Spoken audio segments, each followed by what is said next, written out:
Bagaman masaya sa pangkalahatan, may gulo pa rin at basagam pa nga ng bote sa Wata Wata Festival sa San Juan. Limitado na rin ang lugar ng basaan kung saan may hinimatahi. Nakatutok si Oscar Oida. Basaan dito, basaan doon. Wala ngang sinisino ang tubig na isinasaboy bilang bahagi ng Wata Wata Festival sa San Juan. Pero kung dati no man's land ng San Juan para sa mga ayaw mabasa, dehins na ngayon. Mula 7 a.m. hanggang 2 p.m. na lang ang ginawang basaan at nilimita lang sa loob ng itinalagang basaan zone ang Pinaglabanan Road mula End Domingo hanggang P. Guevara at ang paligid ng Pinaglabanan Shrine. Bawal din ang paggamit ng mga maduming tubig at anumang bagay na nakakasakit. May ipinatupad ring liquor ban. Yung basahan po dito sa San Juan, mas solid po ngayon kasi wala na tayo sa mga kalsada. Hindi na tayo makapag-istorbo ng mga papasok. Walang perwisyo yung papunta sa trabaho, yung iba may emergency, etc. etc. Yun lang. Masaya, hindi magulo katulad last year kasi wala sa Boy Dila. Ang viral na ginawa ni Boy Dila noong nakaraang taon, nagbigay muka sa pagmamalabis noon ng mga nambabasa. Ang dahilan ng paghihigpit ngayong taon.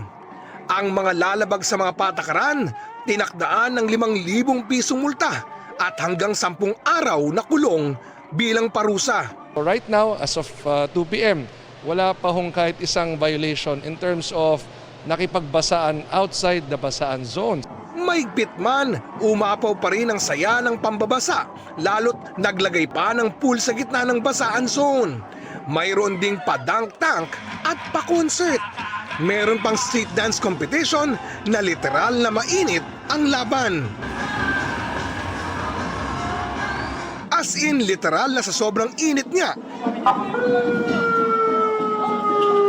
May mga nanghina, nahilo at hinimatay pa.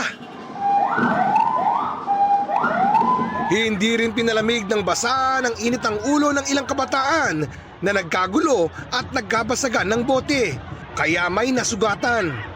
Ang dahilan, nagkabatuhan umano ng water gun. Sa dami ng pulis, agad namang naawat ang gulo at binigyan ng lunas ang nasaktan. Oh, may nahuli! Yung mga nadawit, tinurn over na sa DSWD. Karamihan po sa kanila ay hindi po taga San Juan. Chinek namin, they're not from our city. Again, sa lahat po ng mga gustong makiisa sa aming kapistahan, welcome na welcome po kayo. Ang aking panawagan lang po, huwag naman tayong manggulo.